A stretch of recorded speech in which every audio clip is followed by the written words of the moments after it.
Ito yung daanan papunta sa labas. Ngayon, alas 12:19 ng gabi. Tapos, ayan, naglalaba pa kasi ako. Yan, ang washing machine ko, gumagana pa. Tapos, yun yung likod ng washing machine. Yan. Yan. Tapos, yan yung mga dogi ko.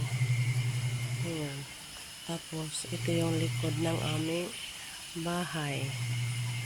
Ayan. Ayan. Ayan. Oh. Doon sa likod. Oh, diba? Kasi yun yung bahay namin. Andoon yung bahay namin. Oh. Oh, diba? Ang dami-dami ko pang gagawin. Oh. Yun, oh. O, yan yung kabubuuhan ng nilalaban ko. Ito, may gate pa kami dyan. Tapos, nakaparada yung aking mga panlinis. Ang kalat pa. Yan. Tapos, o, diba, pag nandito kami,